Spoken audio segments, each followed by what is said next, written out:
Je prépare un pique-nique avec mon meilleur ami. J'ai acheté 2 kg de viande à 17 € le kilo, 3 paquets de chips à 2,75 € pièce et 0,35 kg de pommes à 3 € le kilo. Mon ami tient à me rembourser. Combien me doit-il? Tu as affaire à une situation de problème pour laquelle il faudra calculer le total des dépenses pour le pique-nique. Et comme mon ami tient à me rembourser, il va me rembourser la moitié. Donc je devrais partager mon total en deux parties égales.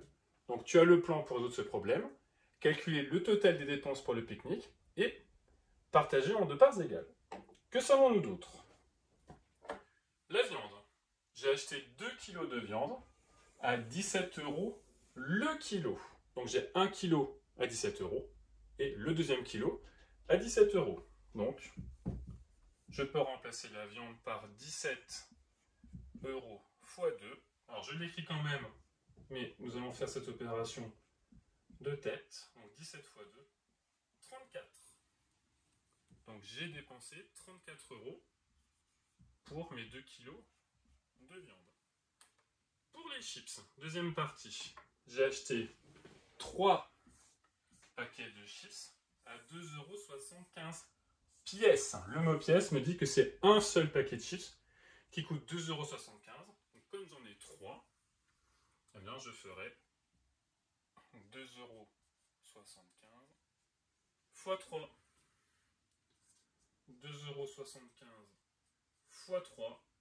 Alors je vais la calculer pour te montrer une multiplication à virgule. Donc ce que je fais dans ma classe, c'est que je mets la virgule en pointillé. Car pour poser une multiplication à virgule, tu fais comme s'il n'y avait pas de virgule. Donc je vais poser 275 fois 3. 3 fois 5, 15. 3 fois 7, 21 et 1, 22. 3 fois 2, 6 et 2, 8. Et c'est seulement une fois que j'ai calculé ma multiplication que je vais rajouter la virgule. Donc ma virgule est juste après le 2. Le nombre du haut, j'ai 2 chiffres après la virgule. Le nombre du bas, je n'en ai pas. Donc dans mon résultat, je vais avoir 2 chiffres après la virgule. Donc nous trouvons 8,25 centimes. Je peux remplacer la partie des chiffres par la valeur. Donc 8,25 €. Et ensuite, je passe aux pommes. Alors, la difficulté de ce problème, pour moi, c'est le prix des pommes. Car tu as 0,35 kg de pommes à 3 € le kilo. Ce qui va te gêner, si tu viens en général les élèves, c'est ce 0,35 kg, car nous n'avons pas un nombre de kilos entiers, comme pour les viandes. Donc pourtant, c'est la même opération. Mon kilo coûte 3 €. Si j'avais 1 kg de pommes, je ferais 3 fois 1, 3 €. Si j'avais 2 kg de pommes, je ferais 3 fois 2, 6 €. Et là, j'ai 0,35 kg. Donc j'écris 3 fois 0,35. Alors 3 fois 0,35, cela se pourrait faire de tête, je vais le reposer aussi. Alors il vaut mieux poser dans l'autre sens, parce que multiplier par 3 va plus vite que multiplier par 35. Donc je pose sans la virgule. Donc cela ferait 0,35 fois 3. Le 0 ne sert à rien dans ce cas-là. Donc 3 fois 5, 15. 3 fois 3, 9 et 1, 10. Et donc j'ai mis ma virgule seulement à la fin. Quand j'ai calculé le résultat, ma virgule était avant le 3. Donc premier chiffre, je peux remettre le 0. Hop, 1, 2 chiffres après la virgule. Le nombre du bas, j'en ai pas. Donc 1, 2 chiffres après la virgule. Donc les pommes me coûtent 1,05 €. Je remplace les pommes par leur valeur.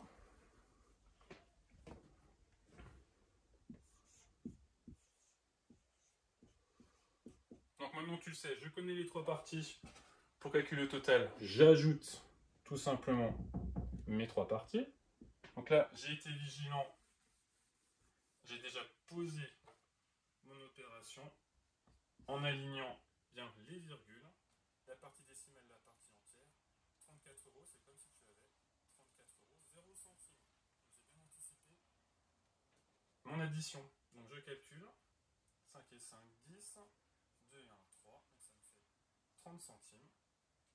8 et 4, 12 et 1, 13, 3 et 1, 4. Donc le total est de 43,30 €.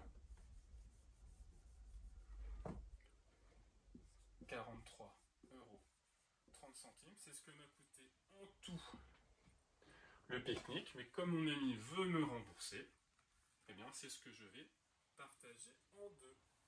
Donc je partage mon pique-nique en deux parts égales. Partager en deux, c'est diviser par 2. Donc je divise 43,30 € par 2. Une division qui ne pose pas de difficulté. 4 dans la table du 2 au maximum sans dépasser. 2 fois 2, 4, il ne me reste rien. Je descends le 3. 2 fois 1, 2, il me reste 1. Je dépasse la virgule, je mets la virgule.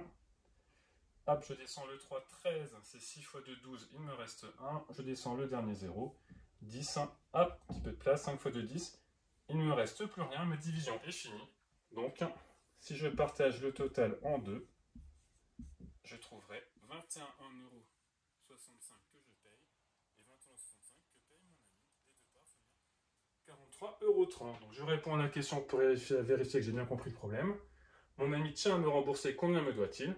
Il va me donner une part, donc il me doit 21,65 €.